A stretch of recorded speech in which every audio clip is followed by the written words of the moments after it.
Hi, boys and girls. Well, today we are flying really far away to get to our new country and our new destination. We're going to need to take two planes to get there. And we're going to go from the northern hemisphere to the southern hemisphere.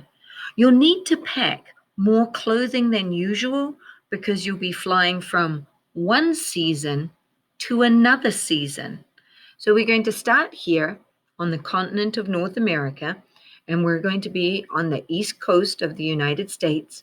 We're going to climb aboard a medium-sized plane to get from the east coast, fly across the United States to the west coast, where we're going to get on board a great big plane, and we need to get all of our wiggles out because we'll be sitting on this plane for 13 and a half hours, and we're going to fly out across the Pacific Ocean, keep on going.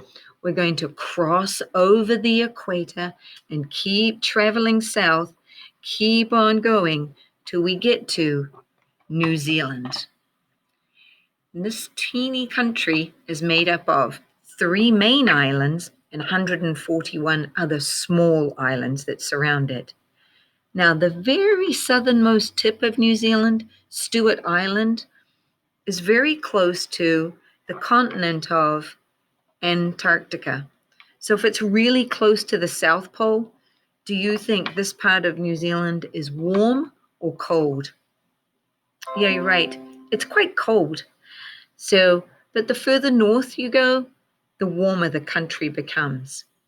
And of course, since it's in the southern hemisphere, whenever it is winter in the United States, then it is summer down in New Zealand. So Christmas for the New Zealanders occurs in the summertime because you're in the southern hemisphere, which has the opposite climate to the northern hemisphere. And so your Santa Claus here in this country is often seen to be wearing big fluffy jacket and a big fluffy hat and warm boots and warm pants. But that would be much too hot to wear in the summertime. So the children in New Zealand are very used to seeing their Santa Claus look like this. Yep, our Santa, he likes to hang tin and go surfing, man. And most New Zealanders will hang out at the beach because Christmas for us is in the summertime. And we have other pictures of him surfing. He's a pretty good surfer. And he likes to relax at the beach and read a good book, and he takes along his sun umbrella so that he doesn't get too much sunburn. Doesn't want his skin to be as red as his bathing suit and his Hawaii shirt. And, of course, sometimes Mrs. Claus likes to go with him too, because it's family time and you hang out together. All right. The other thing that might be a little different is, of course, most of us are used to our reindeer pulling Santa's sleigh. But in New Zealand, because we have so many sheep, we say that the sheep dress up as reindeer and pull the sleigh along. And the children of New Zealand, they're the first ones to experience Christmas. They're in the time zone where the international dateline starts. So while it's still Christmas Eve in this country, here in the United States, it is Christmas Day down in New Zealand, so all the children get to open their presents. So, the other thing is you might have heard a song called "The 12 Days of Christmas My True Love Sent to Me." Well, we have a New Zealand version too, and that is called "A Pukeko in a Ponga Tree." So we're going to be reading about the Pukeko in a Ponga Tree. Here we go. A Pukeko is a swamp hen, lives in the swamps of New Zealand, and a Ponga tree is a type of fern tree that you will commonly find in New Zealand. And it's adapted by Kingi M. Ihaka, and it's illustrated by Dick Frizzle. A Pukeko in a Ponga tree. And here's what you'll see. Now, the Pukeko has very long legs so that he can walk through the swamps without getting his feathers all dirty and wet. And here's a picture of that Ponga tree. On the first day of Christmas, my true love gave to me a Pukeko in a Ponga tree. On the second day of Christmas, my true love gave to me two kumara and a Pukeko in a Ponga tree. Kumara are a sweet potato, much like the sweet potatoes that you have here. When you peel it, it is orange on the inside, just like the sweet potatoes here. We make a lot of dinners and feasts with the kumara. On the third day of Christmas, my true love gave to me 3 flax kits, 2 kumara, and a Pukeko in a Ponga tree. A flax is a really hard, dry grass. And what you do is you soak it in warm water and makes it soft. And then you can weave it. And then when it dries into a nice firm basket. On the 4th day of Christmas, my true love gave to me 4 hoo-hoo grubs, 3 flax kits, 2 kumara, and a Pukeko in a Ponga tree.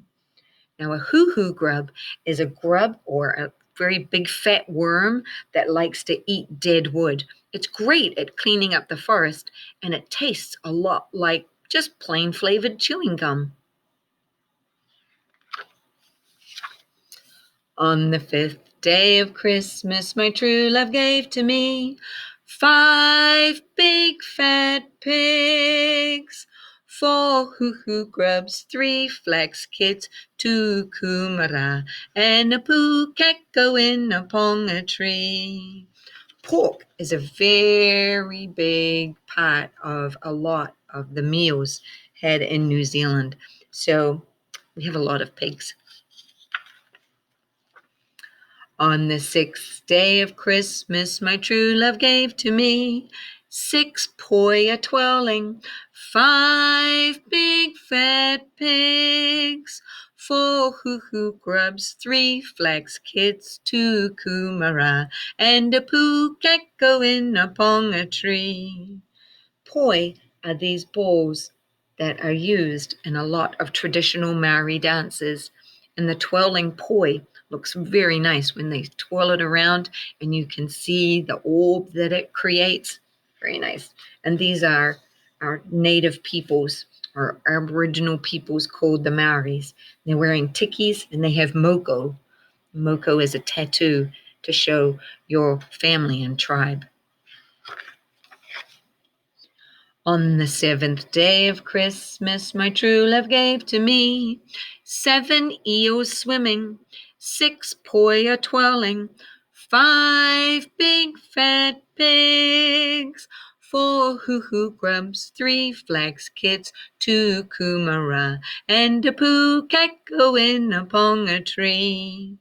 An eel is a very slimy, slippery animal that lives in the rivers, but they sure are tasty when you barbecue them and smoke them. On the 8th day of Christmas, my true love gave to me 8 plants of puha, 7 eels swimming, 6 poi a twirling, 5 big fat pigs, 4 hoo-hoo grubs, 3 flax kits, 2 kumara, and a Pukeko in a Ponga tree.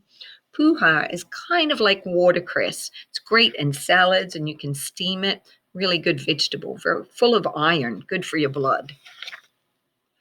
On the 9th day of Christmas, my true love gave to me 9 sacks of pippy, 8 plants of puha, 7 eels swimming, 6 poi a twirling, 5 big fat pigs, 4 hoo-hoo grubs, 3 flax kits, 2 kumara, and a Pukeko in a Ponga tree. A pippy is kind of like a clam. It's a shellfish that likes to dig way down into the sand, and you can scoop it up, then break open the shell and scoop out the flesh, and you can cook it up in fritters. Pippy fritters are really tasty. Some people make pippy soup. That's really good, and chowder. On the 10th day of Christmas, my true love gave to me 10 juicy fish heads, 9 sacks of pippy, 8 plants of puha, 7 eels swimming, 6 poya twirling, 5 big fat pigs, 4 hoo-hoo grubs, 3 flax kits, 2 kumara, and a pukeko in a ponga tree. Now, a lot of people waste the fish head, but it makes a wonderful base for a seafood chowder. So we have a lot of fish heads that we'll use because New Zealand being surrounded by ocean, we eat a lot of seafood. On the 11th day of Christmas, my true love gave to me 11 haka lessons, 10 juicy fish heads, 9 sacks of pippy, 8 plants of puha, 7 eels swimming, 6 poya twirling, 5 big fat pigs, 4 hoo-hoo grubs, 3 flax kits, 2 kumara, and a pukeko in a ponga tree. Now, the haka is a traditional war dance to try and frighten the enemy into not battling you at all. On the 12th day of Christmas, my true love gave to me 12 payu swinging, 11 haka lessons, 10 juicy fish heads, 9 sacks of pippy, 8 plants of puha, 7 eels swimming, 6 poya twirling, 5 big fat pigs, 4 hoo-hoo grubs, 3 flax kits, 2 kumara, and a pukeko in a ponga tree. The traditional skirts are made of flax grass. So once again, you make it nice and wet with warm water. Then you roll it, put it in the sun to dry. And then when it's dried, you can make these wonderful skirts that when you are singing, you can stamp your foot and the skirts sway and they click and help keep the rhythm or the beat, which is awesome. And here are all the items that were in the book for the 12 days of Christmas. And then the last page has the musical notes along with our Pukeko hiding in that ponga tree. So I want you, American children, to think about your Christmas and how it happens in the wintertime. And think about, I wonder what it would be like to be in the southern hemisphere where the climate is different at this time of year. And what would it be like to have Christmas on a wonderful summer sunny day? What would you do and what would you look like on your summer sunny Christmas day? Where would you go? I wonder. Maybe I would have a barbecue on the beach and I might get my bare feet in the nice warm sand. I might even go swimming in the ocean. Yeah, that would be kind of cool. And I hope I would get a surfboard so maybe I can surf with Santa. Sounds like a plan.